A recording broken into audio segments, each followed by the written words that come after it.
살리라. 정말 감동적인 고백입니다. 감사합니다. 하나님 말씀 보도록 하겠습니다. 마태복음 20장 26절에서 28절 말씀입니다. 다 같이 읽겠습니다. 너희 중에는 그렇지 않아야 하나니 너희 중에 누구든지 크고자 하는 자는 너희를 섬기는 자가 되고 너희 중에 누구든지 으뜸이 되고자 하는 자는 너희의 종이 되어야 하리라. 인자가 온 것은 섬김을 받으려 함이 아니라 도리어 섬기려 하고 자기 목숨을 많은 사람의 대속물로 주려 함이니라. 너희 중에는 그렇지 않아야 하나니 너희는 달라야 된다라는 겁니다. 누구와 달라야 됩니까? 세상의 임금들, 세상의 권력자들과 권력을 다르게 사용해야 된다. 세상의 임금들은 자기 마음대로 자기 이익을 위해서 임의대로 사람들을 주관하는데 너희는 그렇지 않아야 된다. 그럼 어떻게 사용하라는 겁니까?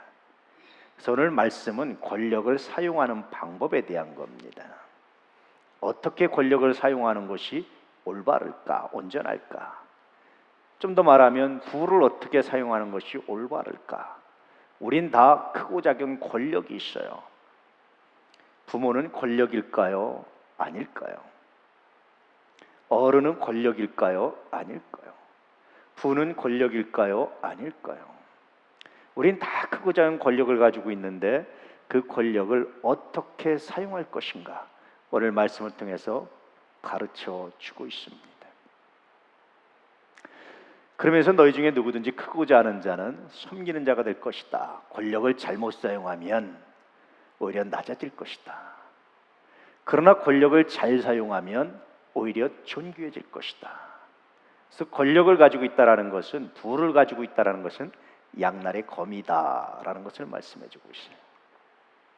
그러면서 예수님 자신에 대한 고백을 하시는데, 인자가 온 것은, 내가 성육신을 한 것은, 내가 하나님으로서 인간의 몸을 입은 것은, 내가 인간의 몸을 입었으니까 날 이만큼 존경해, 날 사랑해, 날 알아줘 라는 것이 아니라 섬김을 하기 위해서다. 또 하나는 내 목숨을 많은 사람의 대속물로 주려는 목적을 가지고 내가 이 땅에 왔다. 이런 이야기를 하고 계십니다. 어떻습니까, 여러분? 너무나 잘 아는 말씀인데 이 말씀이 여러분의 삶에 아는 것만큼 투영되고 있나요? 조금이라도 권한을 가지고 권력을 가지고 오실 때 그 권력을 사용하는 문제를 가지고 고민해 보셨나요? 하나님 이것을 어떻게 사용하기 원하십니까? 고민해 보셨나요? 직장에서 아랫사람을 대하면서 내가 아랫사람을 향해서 내가 가지고 있는 이 힘을 어떻게 사용할 것인가 고민해 보셨나요? 고민해 보지 않으면 결국은 낭패를 당하고 아무것도 남지 않게 될 것이다. 그런 말씀입니다. 최근에 세계 최고의 갑부 순위가 바뀌었죠. 최근에 몇 년 동안 세계 최고의 갑부 순위를 차지한 사람이 누굽니까? 빌 게이츠였어요. 근데 최근에 바뀌어서 누가 됐습니까? 아마존의 창업자인데요, 제프 베조스라는 사람입니다. 이 사람이 세계 최고의 갑부에 올랐는데 이 사람의 재산이 얼마인 줄 아세요? 대략 우리나라 돈으로 101조. 우리나라 1년 예산이 300조 좀 넘으니까 거의 3분의 1에 가까운 돈이 이 사람 재산입니다. 부러우십니까?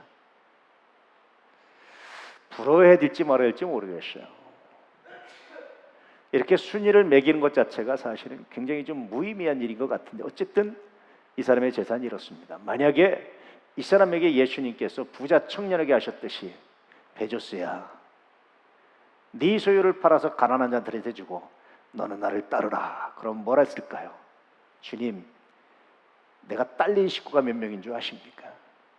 우리 기업이 있어서 내가 사회에 공헌하는 게 얼마인 줄 아십니까?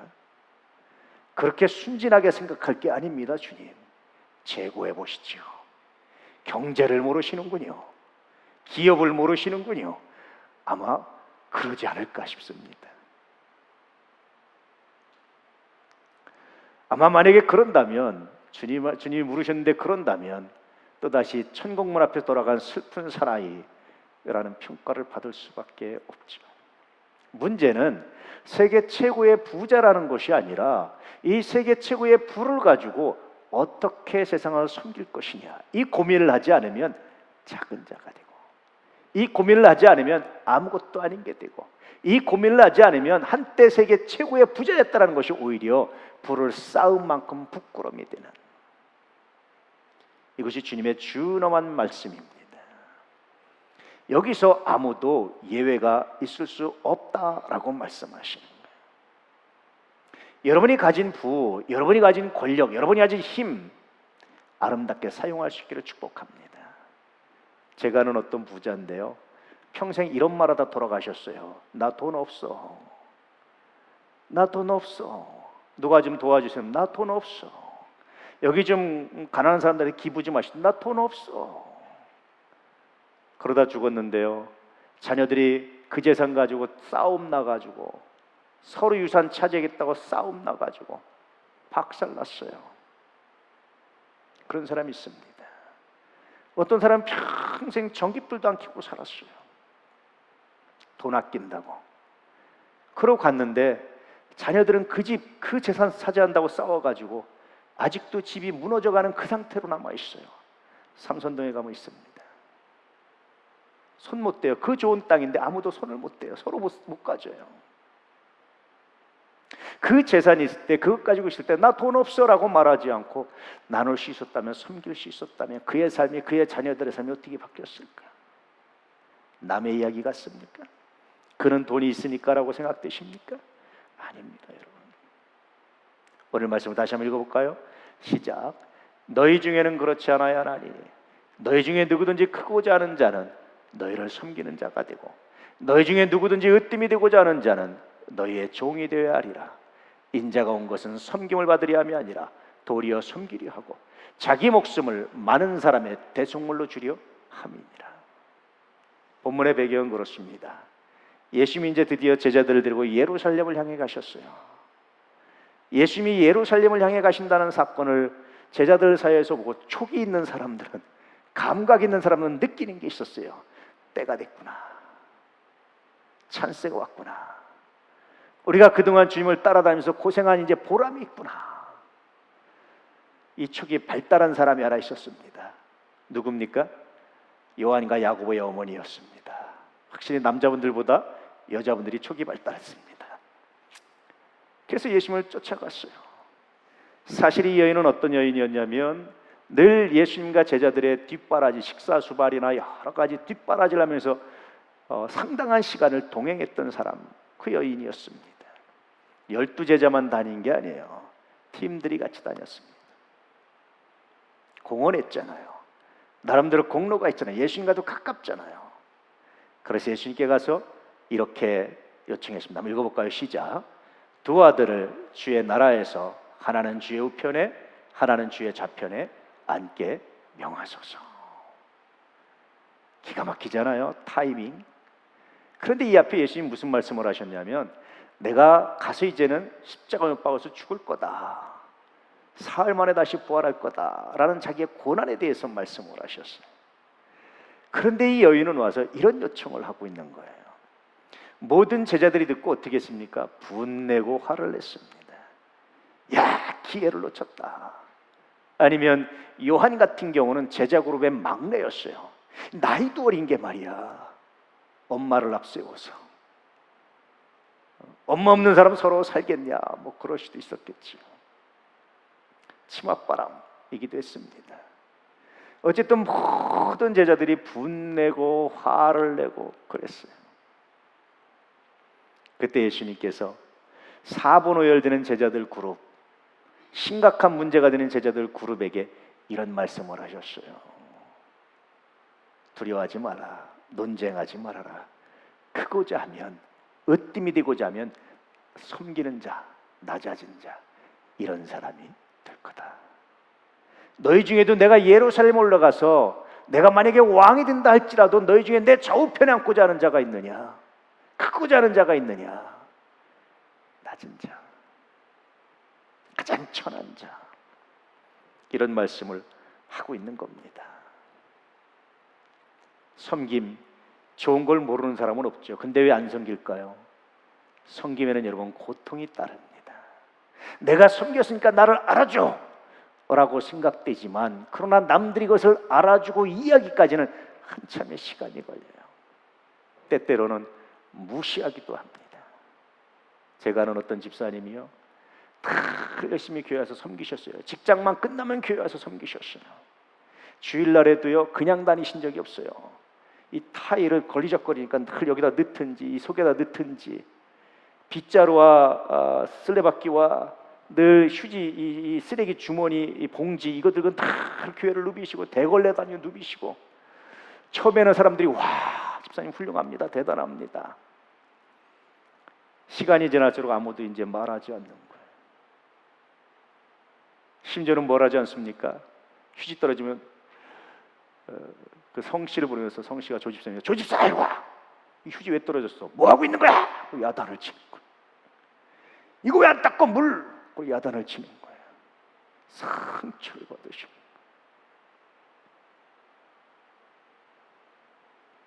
거기에 상처 안 받을 사람 있나요?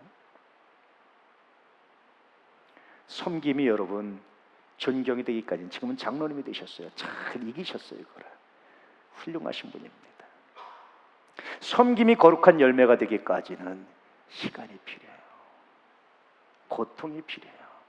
사람들이 그 섬김을 알아주고 좋아하는 것 같지만, 시간이 지나면 당연한 것으로 여겨서 이제는 비난이 되고, 더 안 한다고 비판이 되고, 욕이 되고, 화가 돼서 돌아오기도 합니다. 그래서 섬김이 좋은 줄 아는데 못해요. 우리가 부모가 자녀를 키워도 마찬가지입니다.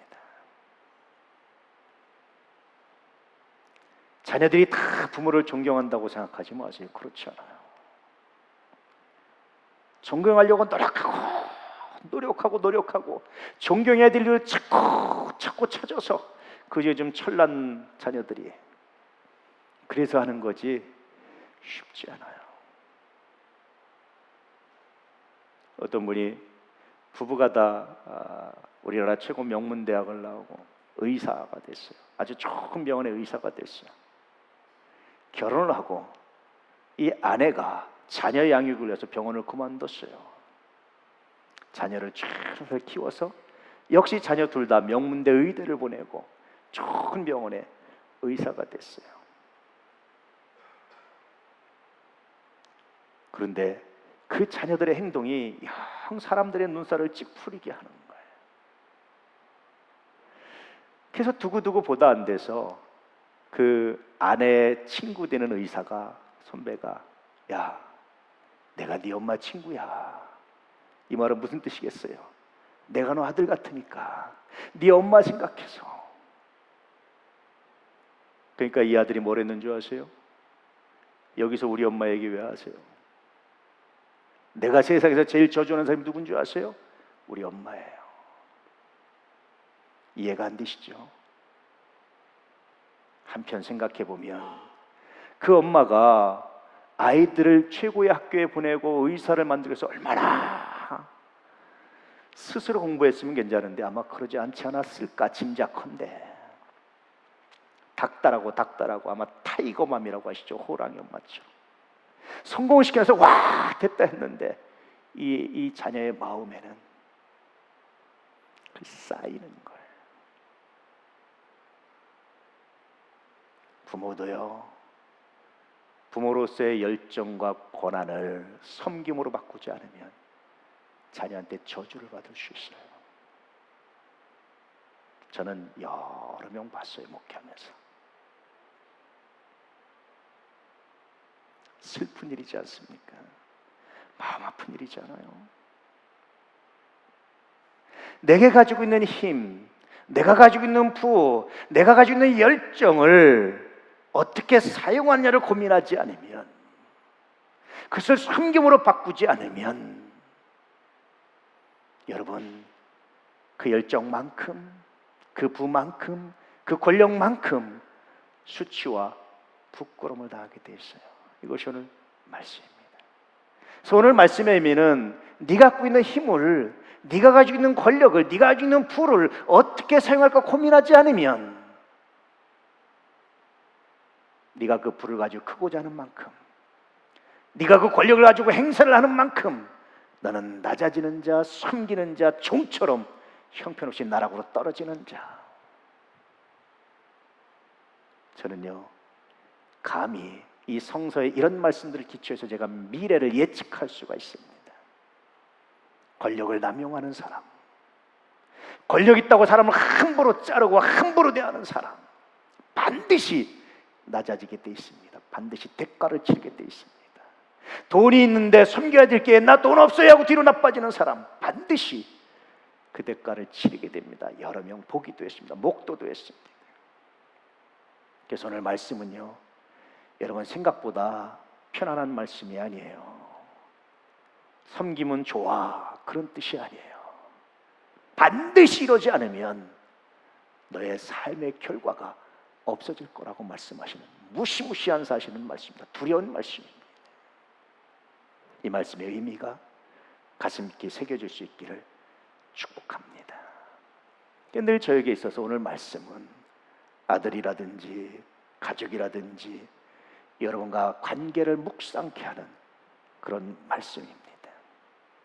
아이들이 커가면서 함께 식사하는 것이 참 좋아요. 왜 좋은 줄 아세요? 제 말 잘 듣고 제 말에 동의해서 좋은 게 아니고 거꾸로 바득바득 자기 주장을 하는 게 좋아요. 컸구나. 쉽게 그냥 아빠 말씀에 아멘, 네 그러는 게 아니라 바득바득 자기 주장하면 저는 그게 기분이 좋아요. 간혹 집사람이 저한테 그래요. 속상하지 않으세요? 금방 인정을 안 해서. 아니 난 더 했으면 좋겠는데, 더 좀 자기 주장을 했으면 좋겠는데. 저는 그래요. 그게 기분 좋아요. 커간다는 거 아닙니까? 막 우기는 것이 아니라 논리적으로 여 사람 저 사람 논리도 갖다 대면서 이론도 갖다 대면서 막 이야기합니다. 그게 그렇게 기분이 좋아요. 그런데 가만히 생각해보면 그 순간 제가 아빠라는 자리를, 아버지라는 자리를 섬김으로 바꿀 때 나타나는 거예요. 종종 그 바꿈에, 그 섬김으로 변하는 게 실패하면 대화가 문제가 되고 아픔이 되고 오히려 하나님만 못한 일들이 경험하게 됩니다. 집사람과의 대화도 마찬가지예요. 마찬가지로 여러분께도 마찬가지입니다. 제 설교를 경청하고 있는 여러분들이 얼마나 감사하지. 그러나 이 섬김으로 변화하는 것을 실패하면 그 다음부터는 속상함이, 서운함이, 아픔이. 내가 설교 준비하려고 얼마나 많이 노력했는데, 내가 정말 일주일에 끙끙하며 설교 준비했는데, 뭐 이런 마음이 들어요. 그런데 섬김으로 변화하고 나면 들어주는 것만도, 함께하는 것만도 참 많은 것이 달라진다라는 생각을 하게 됩니다. 크고자 하는 사람, 비교의를 갖고자 하는 사람입니다. 그러므로 본문은 또 다른 의미는 너 비교의를 갖지 말라는 거예요. 남들과 비교해서 내가 더 크고 남들과 비교해서 더 좋은 집, 더 좋은 차, 이걸 꿈꾸는 사람마다 더 처절해지게 낮아질 거라고 말씀하시는 거예요. 그죠? 내게 주신 은혜면 족합니다. 이 고백을 해야 된다는 겁니다. 종종 묵상해 보면 하나님의 은혜가 아니면, 내가 현재 누리고 있는 것, 내가 가지고 있는 모든 것이 하나님의 은혜가 아니면, 하나님의 은혜를 다 빼버리고 오로지 내 노력으로, 오로지 내 힘으로 얻은 것이 있을까? 저는 사실 발견을 못하겠어요. 하나님 은혜입니다. 하나님 감사합니다.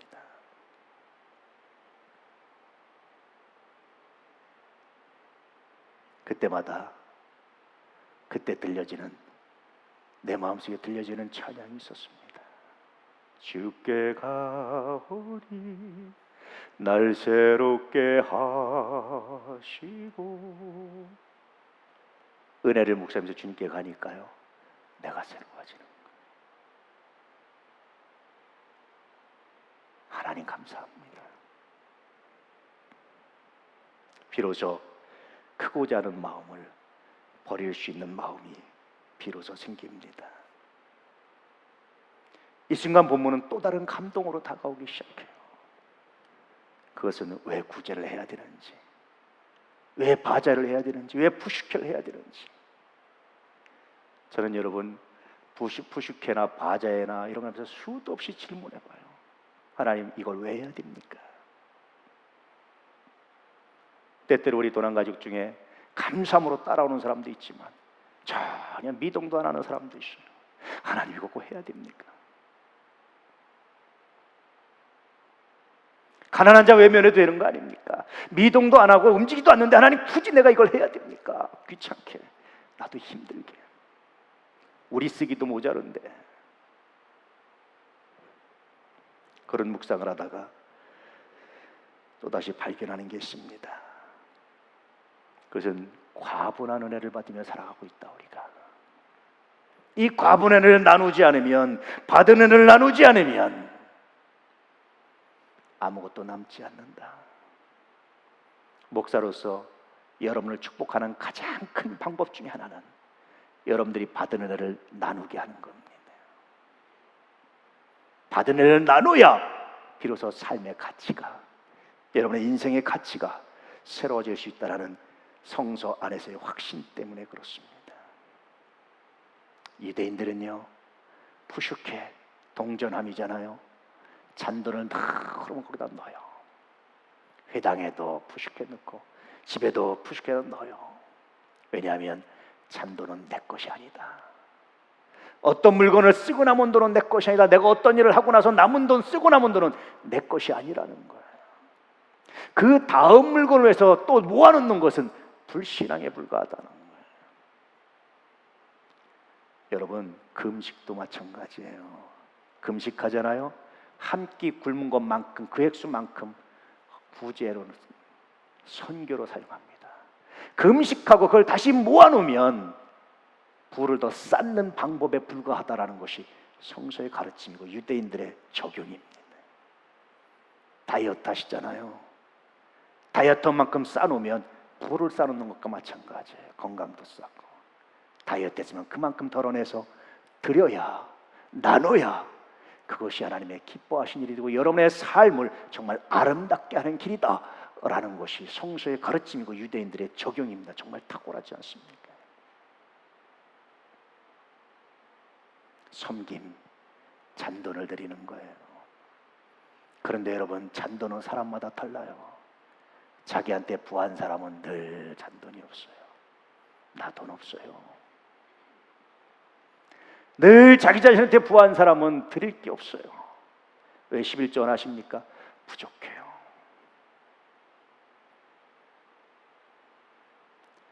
그런데 자기 자신한테 가난한 사람은요, 늘 드릴 게 있어요.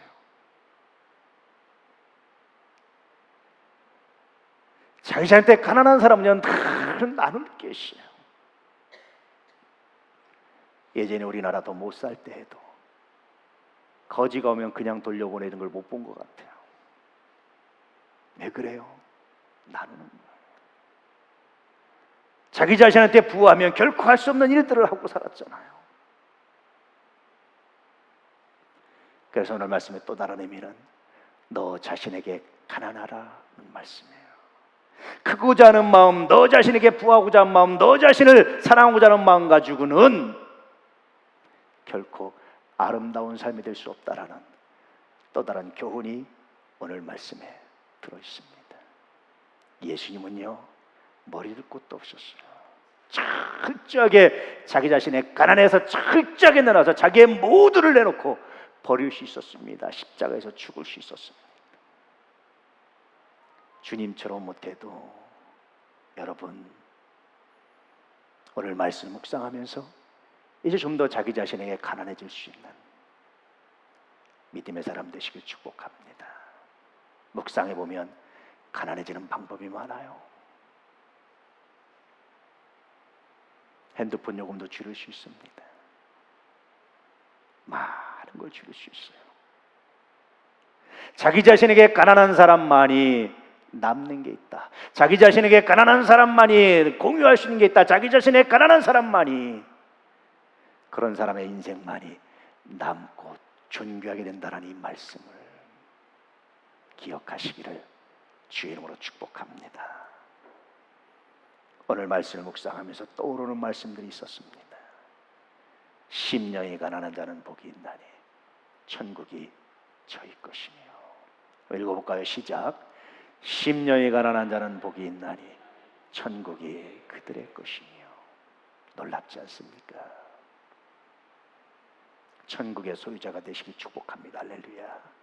크고자 하는 마음, 부한 마음이 아니라 자기 자신을 가난하게 만드셔서 하나님 나라의 주인공들이 되시기를, 복음 이야기의 주인공들이 되시기를, 뿐만 아니라 여러분의 인생이 남는 인생이 되시기를, 여러분이 열정을 바쳐서 최선을 다해서 노력한 일들이 저주로 화로 돌아오는 것이 아니라 은혜로 돌아오는 복이 있기를 진실로 축복합니다.